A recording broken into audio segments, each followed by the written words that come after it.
All right, hello everyone. Welcome to another great episode of the Summit Podcast. I'm on just a dead run of great guests here lately, and today we have Chris Dwyer. This one's good for me because Chris is my coach. I call him my mindset guy. Many of you know him as Yoda. He's a very prominent and recognizable member of the contract to fight community that many of us are a member of. And I've been working with Chris for the better part of the last couple of years, and we've built a bond and a relationship that I know will last a lifetime. And he challenges me in many ways. I always have my book here that I write my precious Chris Dwyer notes in, and I refer back to them often, even being able to share things with the people that I in turn coach. So it's been a great relationship. And Chris, we were on the phone last week. Chris said, "Hey, I'd be happy to do a podcast with you." I said, "All right, let's do it." So Chris, thanks for being here. I appreciate you. It's my pleasure. Yeah, excited to be here.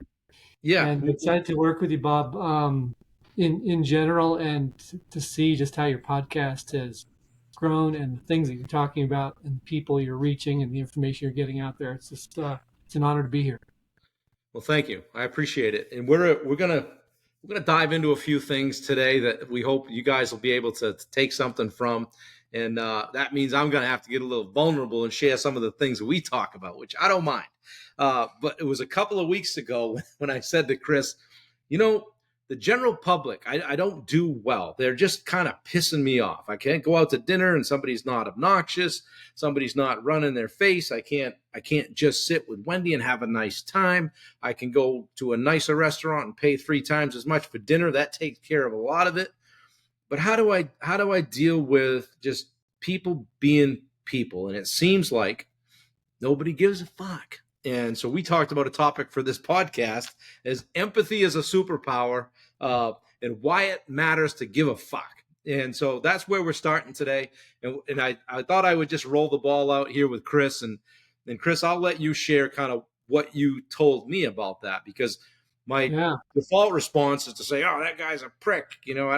Why is he being that way?" And I've had to just kind of reframe how I look at that situation. So Yeah, well, I'd be interested, Bob, to see what's in the book. It might be a better representation of what I said. But what I recall saying at the time is, one, I felt empathy around what you're saying because of my own experience. I've had similar things come up here in Manitou Springs, Colorado, where I'm based. One of the reasons my wife and daughter left Manitou Springs and lived in Portland for a while, and I was going back and forth, is because the damn motorcycles, which I used to ride motorcycles. I love motorcycles, but people come to this town and they seem not to be considerate at all of the way the motorcycles, when they rev them, they go through town, they rattle out our windows and they echo through town and it just bounces off the canyon walls. And I literally sometimes have to cover my ears. The motorcycle riders probably think I'm a huge snowflake for doing that, but it literally like rattles my brain and I can't think when they're going by. So, it's made, I have those social situations too, where I just think, what are other people thinking and why don't they get it? Or why don't they care? And what I have realized with the motorcycle riders, especially the ones that have illegal bikes that violate our noise code, is probably they just want to be seen and heard. Yeah.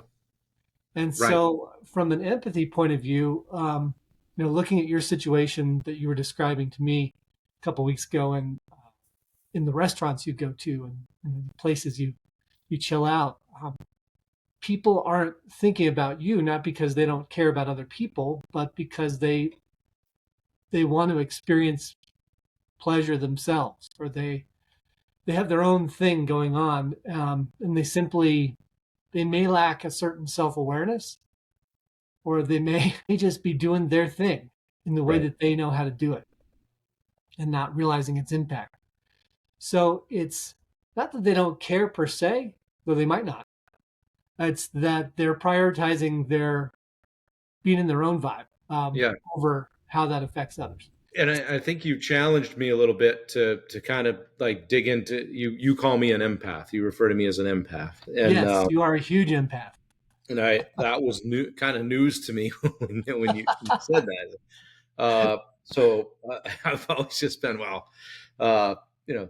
toughen up, rub some dirt on it, whatever. Well, But yeah, sure. The empath kind of runs against the Maynard stoic sure, quality, but right, it's there yeah, nonetheless. exactly. But one of the things you had mentioned to me too is like that guy, whoever's doing that, they might be living their best life right there, Yeah, and so right. uh, I can. It's funny when you tune into something and you key on it, then it magnifies, right? And there have been times when we've been out where I haven't heard it yet. And somebody else will key in on it. But then when I key in on it, oh boy, here we go. Right. Yeah, Um, but we were yeah. talking. Go I ahead. think the phrase that we used, what I used when talking about this, that you repeated to me was "confront yourself," and Yeah. I found it hilarious that you parroted that back to me. But the idea is that whenever there's someone out there doing something that's annoying or seems insensitive, not empathic, there's probably an aspect of the self Right. um, that none of us want to see about ourselves that's being hooked or triggered by their behavior. The more annoying the thing that they're doing, the person out there is doing, the more annoying we find it. Usually, the deeper the trigger, the more hidden it is within us. Right.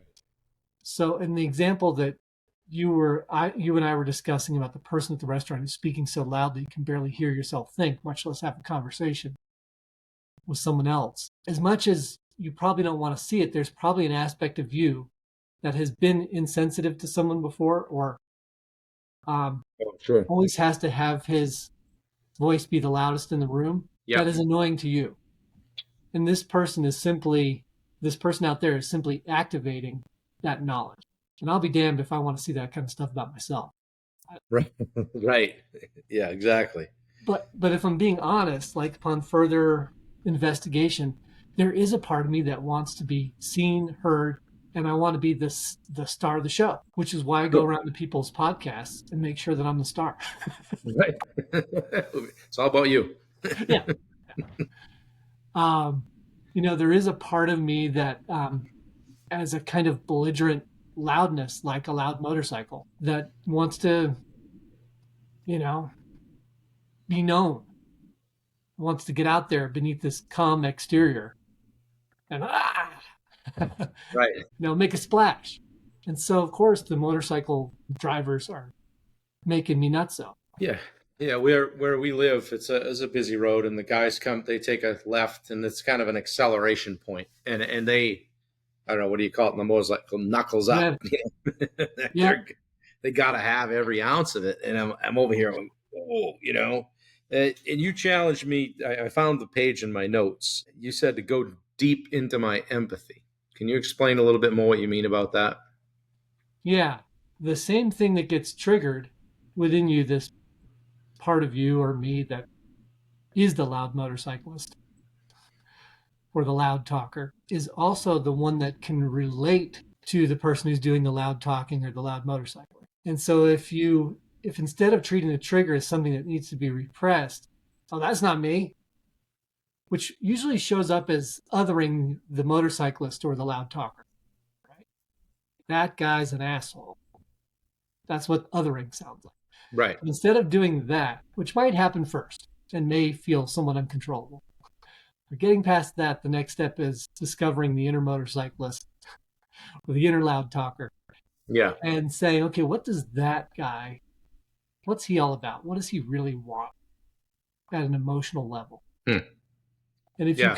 if you can find some semblance of that within, it becomes much easier to not aggress upon someone outside, which whenever we do that, I'm not talking about kindly confronting someone or stating a fact or having a good boundary. I'm talking about actually aggressing on someone else, which is, I don't know if it's natural, but it's something that most of us have experience with. This person pissed me off, and so I feel justified in saying something nasty to them or Right. whatever, being even physically violent. That's how a lot of conflicts start. So getting a hold of your inner motorcyclist and saying, what does he want? Why would he act the way he's acting is the first step toward being empathic towards someone else. And it's very hard to do because we don't want to see the inner motorcyclist, the belligerent one inside, but also because we don't feel like this person deserves our empathy. Right. They're the one committing the aggression in our hearts and minds. But let me ask you, Bob, like, if you don't break the cycle, what happens? Just continues. Your wah is already disturbed. That's going to get worse. It doesn't actually get better. It might get better for a second if you aggress on this other person. Yeah. You might feel a temporary relief, followed by regret, remorse, and then the need to justify your own actions. So it's all about ending the cycle. One of the things you said to me was it wasn't hold your, it was keep. I wrote keep my ground. And I think what you meant was pay attention to what I'm pushing out in my field, because I'm an emotional guy, and I pull a lot from the emotion of others and how I respond and react to things. But I think what you meant by keeping my ground is like being mindful of what I'm pushing out by way of 100%. body language or, that kind of, am I right? 100%. And also keeping in mind what you're stuffing in. They're of course related, right? So there's this balance to be struck. If you just keep tamping down your anger and emotion or whatever is happening to you when someone's being really loud and you can't hear yourself think or have a good conversation with Wendy, you're going to eventually blow. It's going to be worse. Yeah. Right. Oh yeah, for sure. It's got to come out somehow, right? Yeah. Right. Even if you don't blow right away, where does that energy go? It goes into your organs. It goes into your physical body and ultimately causes illness. So Weight have you gain, ever... lack of sleep. Yes. Yeah. Yeah. Have you ever had a situation where there's a problem that's been bothering you for a long time, but you didn't really want to see it, and it shows up in certain person, colleague, or ex-wife, or whatever, Right. and you just don't know how to deal with it, and you barely even admit it's there, and all of a sudden one day you just realize you have to deal with it. But until then, you're on edge. You don't sleep. You just always feel like something's amiss. That's the energy of that situation going inward and gnawing at you from within. So stuffing is what I call that. Stuff and blow is what I call that phenomenon. That's like compressing TNT, gunpowder, into a very tight space, and then one day you happen to be next to a match and the whole damn thing blows. People live that way.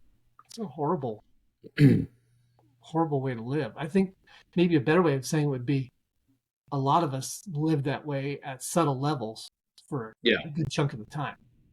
Well, let me ask you this. Here's a real life situation. This week has been extremely stressful with trying to get some projects off the ground, people not showing up or showing up late, particularly subcontractors, and causing my day to be just a mess, right? And I'm backpedaling or having to apologize for being late for someone else and all that. And I was talking to Wendy after dealing with some of that early on. Today's Thursday, and so it was maybe Tuesday. And again, stuffed it, ready to blow. I got to deal with this. But I did say to her, I said, I just want you to know that I recognize that I need to continue to work on how I receive all this stuff and where it goes. Okay. And I need to adjust or try to, I'm not going to change the world, right? I'm probably not going to make people show up on time. I'm probably, not going to, somebody said to me, Anthony said to me, Bob, not everybody's trying to live at the same high standard as you. I said, well, is it a high standard though for somebody to say I'm going to be there at 7 and show up at 7? I don't think so. I don't think that's a high standard. Like what? I mean, and we're talking about the importance of the power of giving a fuck. And so I don't know. So I can be empathetic to that, but the fact of the matter is, I need you there at 7 so that I can have a 20-minute conversation with you, so I can take a 20-minute drive to the next thing and be ready and be present and engaged at 8 for that next thing. So when that doesn't happen, I guess what are some strategies, tactics? How can I change how I currently receive that, which is right, and Mhm. shoulders come up, and I'm like this, and I'm like, Yeah. okay, and it's stress, and it manifests by way of blood pressure, uh, shitty blood work, bad sleep, unable to lose weight, and just generally having exuding being a prick. And the whole time feeling like you're the one who's been wronged, Right. which Like in your way of thinking you have, honestly, because if someone says 7, that means 7, right? So crazy it's thing, for you, you know? it's like a basic integrity question. If you really It meant really, 7:30, say 7:30. yeah. And to compound what you're saying, a lot of people, including myself, find ourselves in the situation you're describing because it's also a cumulative thing. It's not just once in the morning. These things accumulate throughout the day, and that bodily position you described, where the shoulders come up, the brow Yeah. knits, the abdominals Yeah. flex. The ultimate expression of that, what's called the red light reflex in somatic Yeah. psychology, is the fetal position, a Yeah. state of complete and utter self-protection, where you're basically incapacitated. So yeah, I agree that that's a train to a very dark place ultimately. And I think the solution lies in self-awareness and early intervention. So you've probably noticed, I know you've noticed because you've actually talked about this. When you deal with things, when you're aware that something's happening as it's happening, you have a lot of agency in that moment Right. to act with integrity before the problem becomes bigger. So, and also, here's the cool part for empaths. A lot of empaths are worried that if they confront someone else, that it will damage the relationship. And Right. skillful confrontation, skillful conflict actually develops relationship. Relationships emerge and get stronger through conflict, not because of the absence of conflict. And that's a big misunderstanding in the world today. Mm. So the way I would describe the solution to you would be to skillfully orchestrate conflicts as the energy of conflict emerges in your body. In this specific example, it would be person shows up at 7:30 and you've been there since 7 o'clock. By this time you're fuming. You're aware that this kind of thing is a particularly strong trigger for you. Um, you don't necessarily judge yourself for it being a strong trigger, but you don't judge them either because you don't actually know yet why they're showing up at 7:30 this time. They may not be a half hour late type of person. Their aunt might have died that morning. You don't know. So Right. what you do is you take the energy of fuming and you channel it into curiosity. First, you have to recognize you're fuming, you're seething. Because if you bypass that step, every skillful, clever thing you come up with to ask this person to get the information you need will end up being like a passive aggressive fake Yeah. it kind of thing. Yeah. Am I making clear what the dynamics are? Yeah. Yeah. And So this I can do particular the thing, I would do something like when they show up, I would maybe have a few seconds of chit chat, kind of assess their body language, where they are, give myself time to warm up rather than blurt out, "Why are you here so damn late?" And then I would, but almost, yeah, exactly. Tis himself. But then I would pretty quickly, I would say something like, "Hey, I've been, we did agree 7 o'clock, right? And I've been here since 7, and I'm just curious why you're so late." Open question, yeah. you know. Yeah. If it were 7:05, I might not be as, Yeah. obviously, but Right. so that's how I would handle it. If you think of any other strategy that doesn't involve that kind of self-awareness and early intervention, it always seems to go the same way. The train of anger, repression, whatever, gains momentum and becomes a Mhm. steaming train to nowhere. Yeah. Um, how I And did it's handle amazing it. how people react. Oh yeah, right. Rarely do I find someone in this kind of situation where they're like, well, you were late last Right. time. I mean, that happens, right? But if something like that were to happen, I would say, okay, we'll talk about that in a minute. But let's start with today, Mm. right? Yeah, and I think that what really gets me is like if hey, John's going to be there at 7. I let the homeowner know, hey, he's going to be there at whatever time it is, 8, 7, doesn't matter. And then I'm not in the middle, and I no longer have control. I feel like my integrity hangs in the balance. Yes. Hey, if he shows up, Bob's word is good. If he doesn't, Bob's word is shit. And so that's where the things really get me hackled up with this particular situation this week.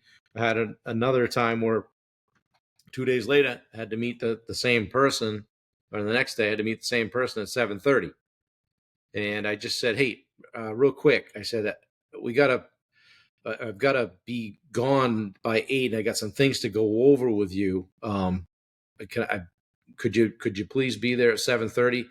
Yesterday, I ended up having to be late for my phone call and had to apologize to the guy. That seemed to work. He was there at 7:30 this morning. So, um, Fantastic. Like, versus I think blowing that's my awesome communication, total vanguarding there. yeah, You know, it seemed to work. almost like it might be a standard operating procedure when dealing with a sub, Yeah, yeah, especially a new sub. right. But even one that you trust that regularly shows up on time, a little brief infomercial Yeah, in the setup, because there's always a setup call, right? There's always a point in time yep, when you're interacting with the sub, whether it's on yeah, phone, email, text, whatever, saying, hey, here's the gig. There's always an opportunity. yeah, for sure. And if you know that this is a challenge with people in general, and in the contracting world specifically, you're almost a moron at the point Right. where you're not vanguarding this stuff. Yeah, right. Yeah, let me get out ahead of this one.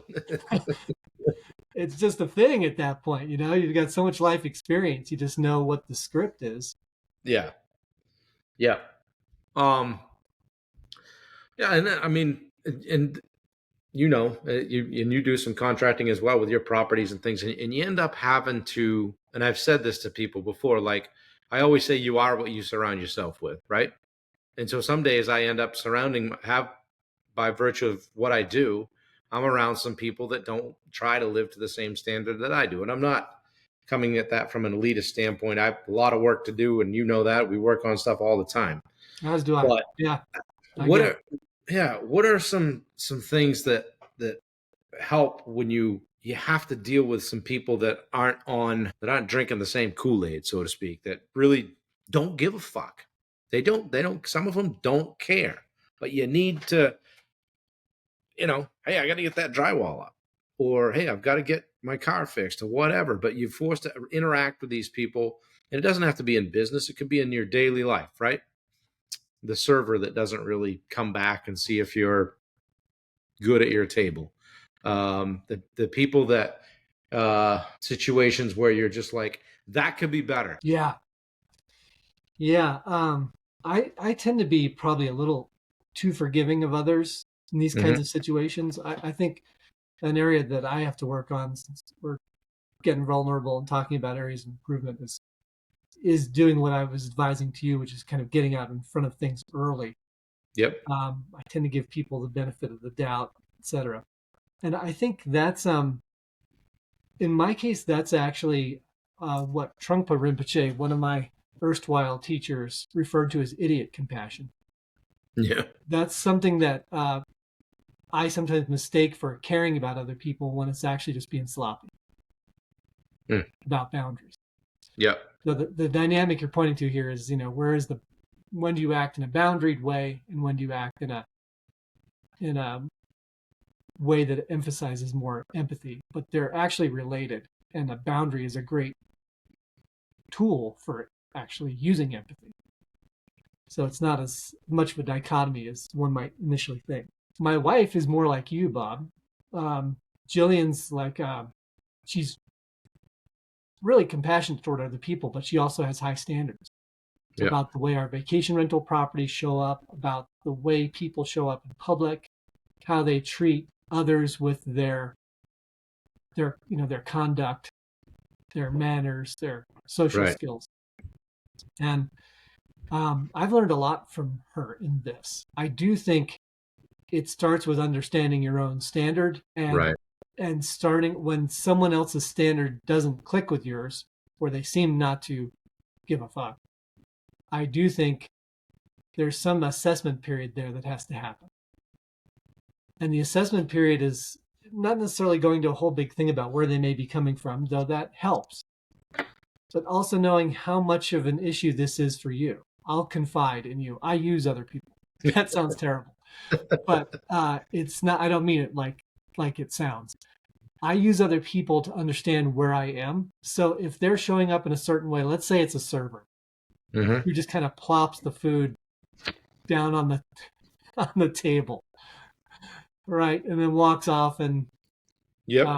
just seems to be kind of callous about the whole dining experience. I'm picking this out of thin air. Yeah. When I notice that and it rubs me the wrong way, I use that to go, oh, okay, I speculate, she might be having a bad day.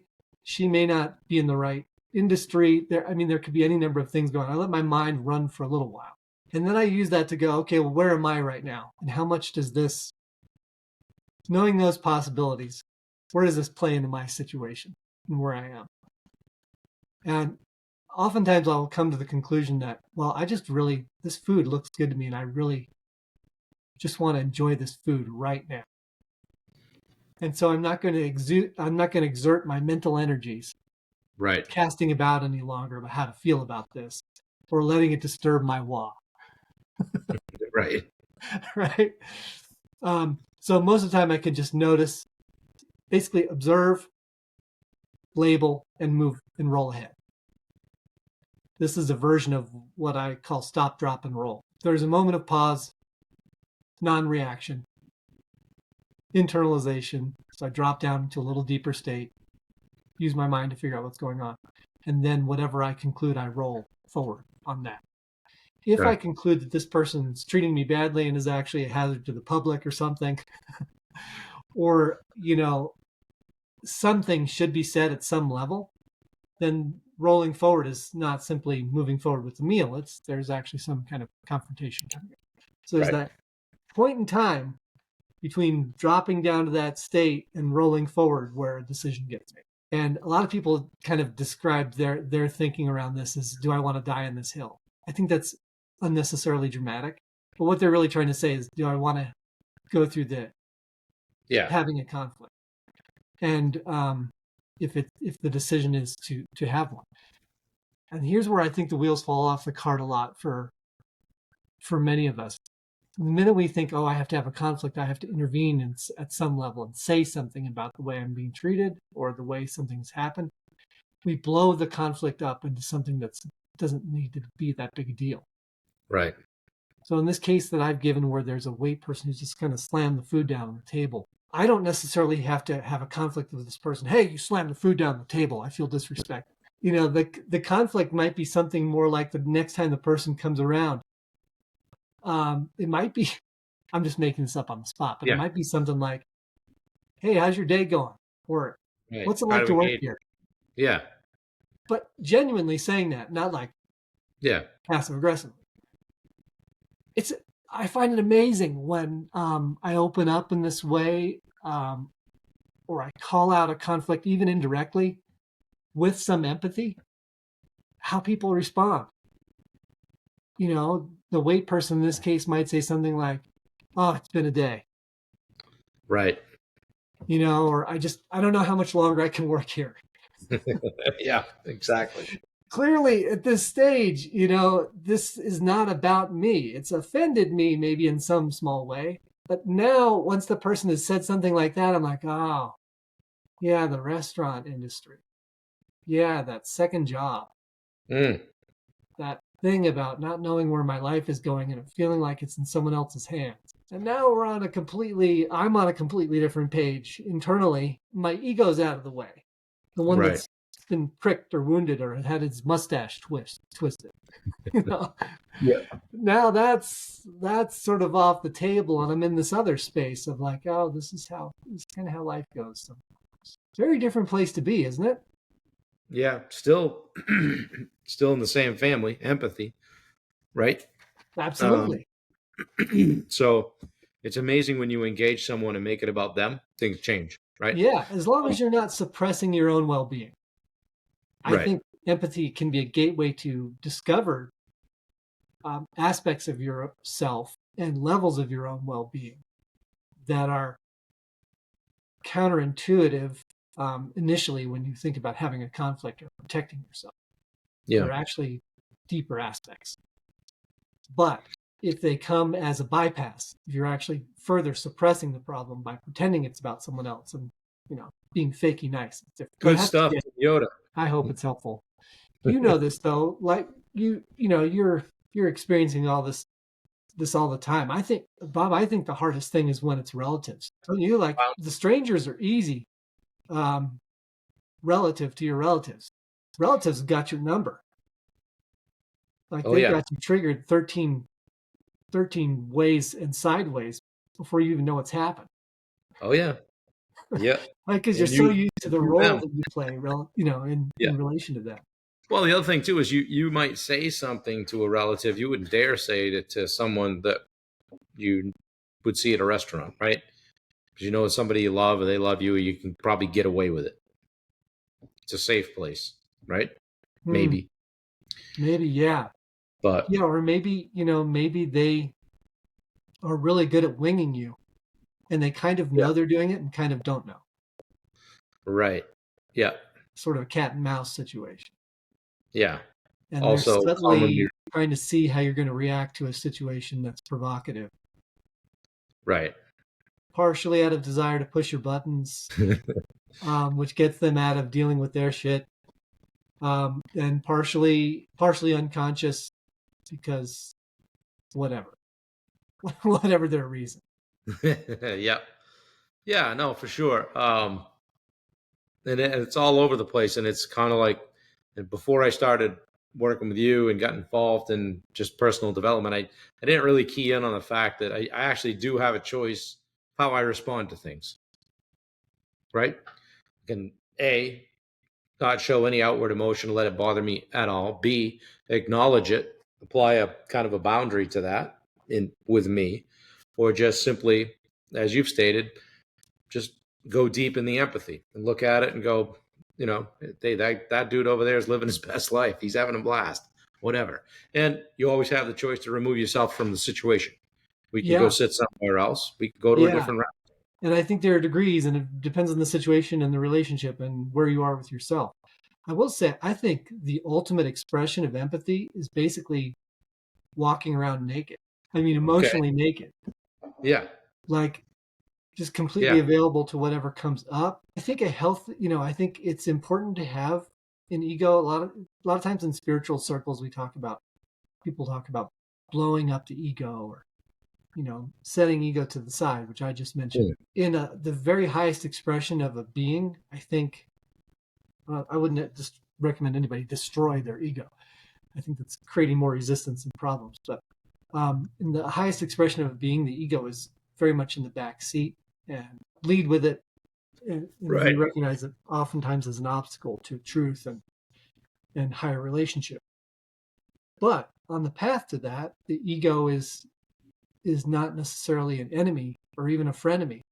It lets you know where the boundaries are when something's bothering you, an Hmm. early warning system that there's a conflict. And so it's important to use that, not to, what do they call it, peacock up and Right.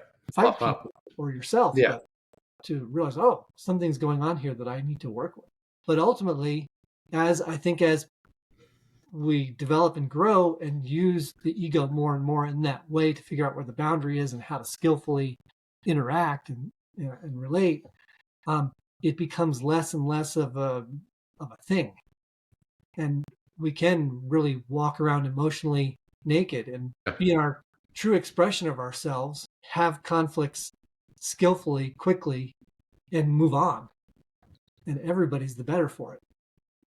What would you say to someone that, you know me, I don't mind having a tough conversation with anybody. I don't shy away from conflict. And I don't know if that's just who I am or whether that's an acquired or taught skill or whether it's even a skill. But I come across a lot of people, hey, I don't do conflict. I don't do that, whether it's in a coaching situation where they don't want to have that tough conversation either with a customer or a family member. um, how can somebody work to overcome that, and is it something they can overcome? Yeah, absolutely is.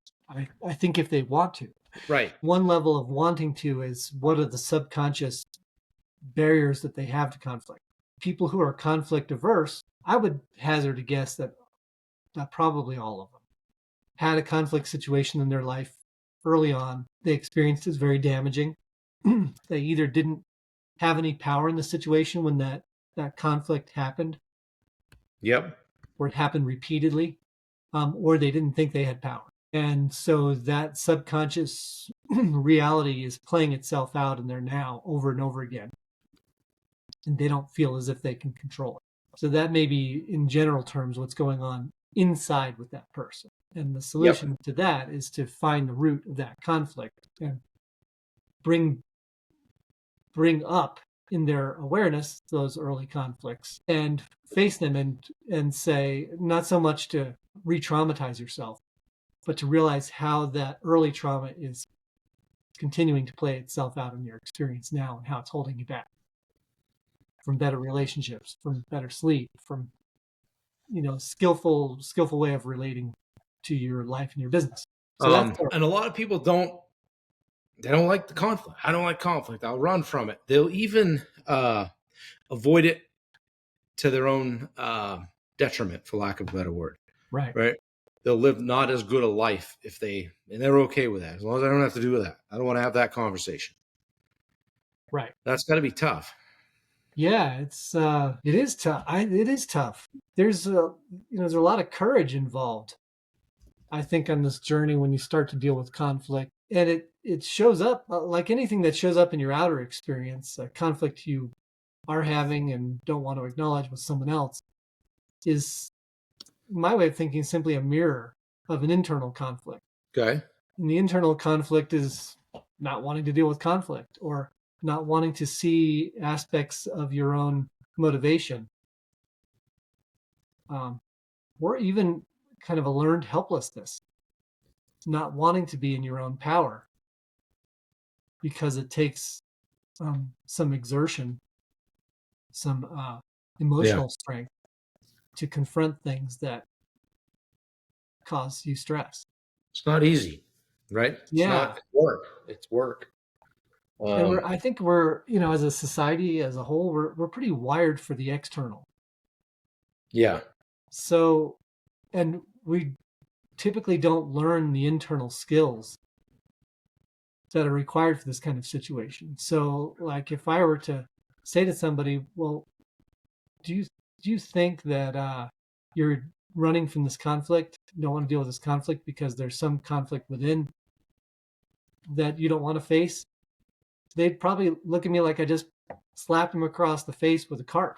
Like, what are you talking about? And even if I did, there was some internal conflict that I'm not wanting to see. How would I go about figuring out what that is? Because we don't really train people in that. So I'm heartened by the fact that a lot of people see counselors and psychologists these days. The stigma of that is Yeah. been reduced over time. I don't know what it's like in Maine. Maybe it's still pretty intense up there. It is. Yeah. It's nobody lets you out in traffic up here. Right. It's funny.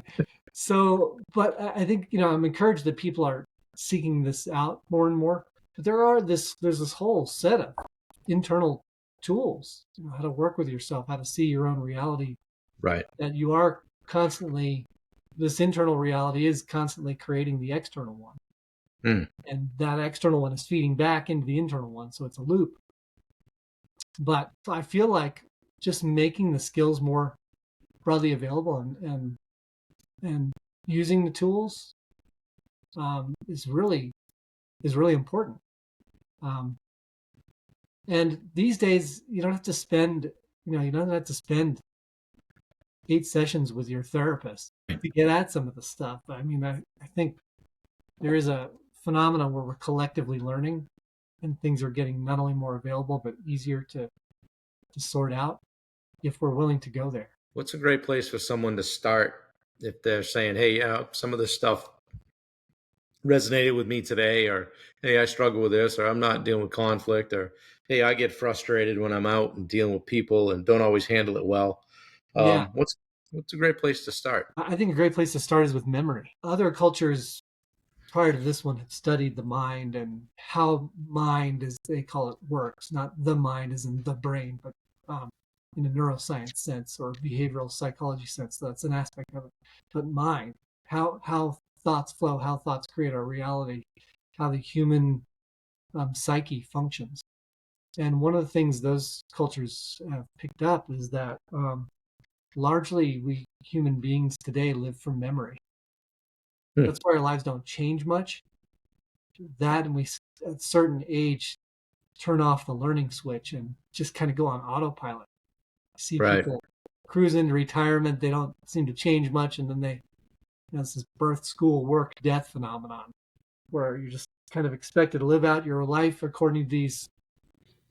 They're not even rites of passage, they're just stages anymore.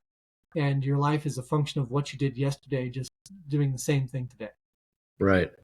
In that case, memory is a bit of a drag and something of a problem to live that way. But memory is also something you can draw on to improve your life now. So in this case, someone who's conflict averse, if they can remember and free write a time when they first experienced conflict, again, not to re-traumatize, but to become aware that there may have been some original events and activities that caused them to be averse to conflict now, that's the beginning of something important. So if someone took up the prompt, hey, name the first time that you experienced conflict, and it just set them down with a timer and said, hey, you've got 5 minutes. Don't let the pen leave the paper or the fingers leave the keyboard. Just write on my first conflict that I can remember. Even if some of the time what you're writing is my head is empty, I can't think of a thing. Eventually that person will, in that 5 minutes, get to some substance around a memory that will begin to help them unravel how they're showing up today. And when we unravel it, it loses its control over us. So I'll give a specific example of a conflict. The first thing that pops to mind when I say that out loud is I remember being a younger brother of, there were 4 brothers in my family at the time. And I remember just constantly being afraid that I was going to get beat up. Mm-hmm. And so I remember once one of my brothers, when I tried to argue what he was saying and protect myself or express my opinion, he told me to shut up or he'd pound me. So right. That memory makes me realize, oh, okay, I don't feel, at some root level, I didn't feel safe expressing my truth in the face of someone who is physically more powerful than me. Right. I felt threatened. Well, Now, if I had a client, I would walk them through, bring them through a series of questions and stages about that original incident that would help them come back in the future and see how that's applying to their situation now. Turns out they might be automatically repressing their own thoughts and feelings because they may not feel safe whenever they express them, even in a situation where they're not in imminent danger, psychological or physical. But they've internalized that message. And now, because we're creatures of memory and habit, it's a well-worn groove. So whenever anything that even remotely looks like it could be a conflict comes up, they turtle up and don't speak out. So this is something that can be done in a very short period of time with a very easy set of skills. And that's where I would start. I would start with memory because that's where your programming comes from. And that's also undoing the programming or seeing it for what it is, being aware of it is where you can start to unpack it and start to not be beholden to it anymore. Yeah. It's not puppeteering you anymore when you're aware of it. Makes you wonder, like, if someone started out at 18 instead of 0 and they didn't know anything about who their parents were, what the parents did for work, what happened to them as a child, just had a blank slate. They move forward, right? It'd be a different life, right? Because you wouldn't have any Yeah. preconceived notions or beliefs about yourself, no head trash about how well you're supposed to do in life versus someone else in your family or whatever. You wouldn't know if you came from money or came from poverty. You wouldn't have any of these labels on yourself, right? Might be Yeah. interesting. Yeah, it's You've so true. And you've mentioned. Go ahead. I think one of the things that we don't realize is that all that stuff that results in head trash, that results in us feeling crippled in social situations or relationships, is also our gold mine. Right. It's the fuel for growth. So if you can muster the courage and a basic set of skills to excavate this stuff, Mm. you can actually spin gold from this straw. It doesn't, it stops defining you, and you get a charge from uncovering this stuff and saying, aha, now when a conflict comes up with a contractor, I don't have to keep all these thoughts to myself and crawl into this hole. I Yeah. can act now because this other person over here might be experiencing the same damn thing. Now I'm the agent, I'm the actor in history, not just the automaton who's acting from memory, going about his life because of these programs that are running. I'm in Yeah. charge again. Right. Powerful place to be. Well, switching it up a little bit, and before we wrap up here, I appreciate the time. Uh, one of my favorite topics with you, and I didn't know it was gonna be, was the inner child. And we talked about, we were like this. I held up a picture of me sitting there with my arms crossed as a kid, and it was Bobby. Anybody that's known me for more than 25 years I'm Bobby Turner, right? And I'm like, I said to you, I'm like, that little prick right there, and you were like, whoa, whoa, whoa, time out. And I'm like, I need to figure out a way to, da, da, da. And you really, uh, in a way, helped me figure out how to be friends with him, so to speak, not be at odds. Talk about that for a minute. I know Sure. that's a deep topic, but I've Ah, seen that pop up a couple times recently as the inner child stuff. yeah. Well, in the example you gave, Bobby was acting out, right? Right. Bobby was getting all obstreperous. And Yeah. so, the adult part of you wants to suppress Bobby because Bobby's the problem. Right. He's having all these inconvenient utterances. He's showing up when you don't want him to. You don't want to feel vulnerable. You don't want to be, you know, all the things that Bobby seems to represent. But Bobby's the magic. Bobby's the kid who's open to the world, who's vulnerable, who's has the sense of wonder. He's available to life in ways that adult Bob may have closed down. Right. Right? And I'm using you as an example, Bob, but it's, Yeah. it's all I could just as easily say myself. Maybe I should. That's fine. Um, but Bobby's got information because he hasn't closed himself down. He's vulnerable, um, and he's got the beginner's mind of a child. Bobby's got a certain truth going on for him. He sees things exactly as they are without all the filters, and so he's an ally. In fact, if I could live from the place of adult Chris all the time or child Chris all the time, I'd probably prefer the child Chris. Mm-hmm. Because although he's vulnerable, he's also having fun. He feels really alive. He's true to Right. his own emotions. Whatever comes up, that's what's going on with Chris. And there's beauty in that. And a real adult life, I think, integrates those qualities rather than treating them as other that need to be repressed and that are inconvenient. And so, I told another client I had once, wear that inner kid on your shoulder, show him around town. You know, Yeah. um, you're together in this life, and he's got Right. that fresh perspective that keeps your life exciting and new and interesting and curious.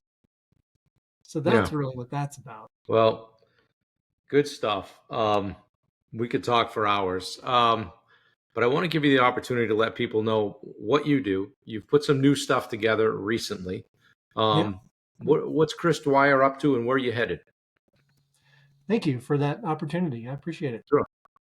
I have been a one-to-one coach for probably 7+ years now, and it's mostly been a hobby for me. It's something I kind of stumbled into and is a passion project while I operate other businesses. And now I'm starting to flip that and make coaching more front and center because it is my place where I feel like I can show up most fully, and I'm really enjoying it. So over the past year, I've started to market my one-to-one services more, but also I began a group coaching program, which you can find out about on Christopher hyphen. And the group program is called the Entrepreneur's Reboot, specifically for entrepreneurs who have reached a point in their life and career where they're starting to hit this invisible wall.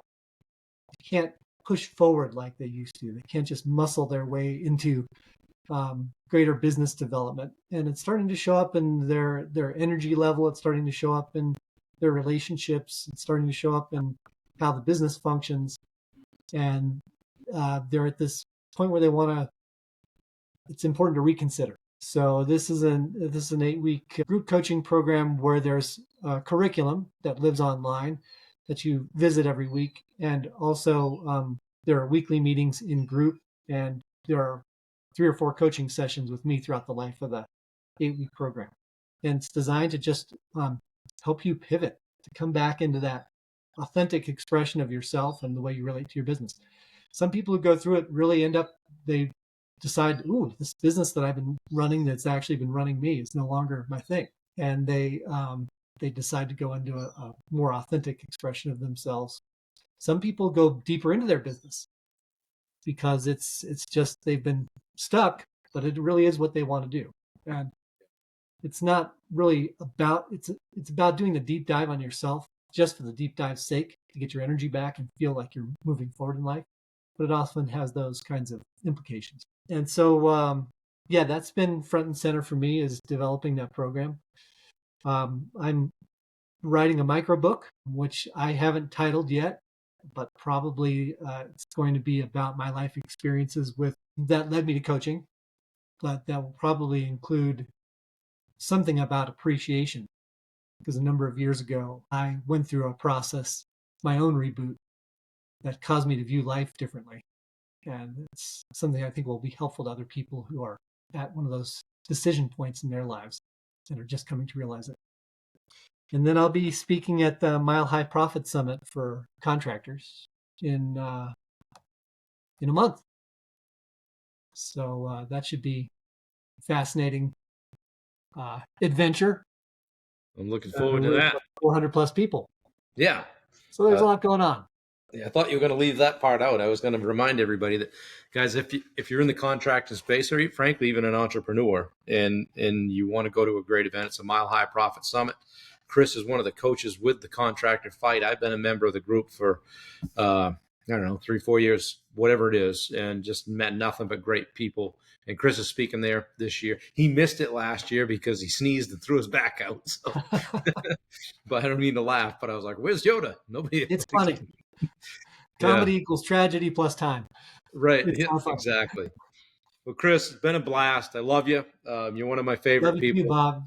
I appreciate being here. And I know I'm not supposed to do this since you're the host, but for those of you out there watching, if you're considering getting some coaching support, I highly recommend Bob, because he's in business, knows life intimately, has amazing life experiences, and is also extremely practical at the same time. It's rare to meet someone who can work both sides of it and help you attack issues that are coming up in a very compassionate but proactive way. So I appreciate that. I'm delighted to have had the opportunity to connect with you on this, Bob. And look forward to all the people we're both going to help. Yeah, for sure. Love it.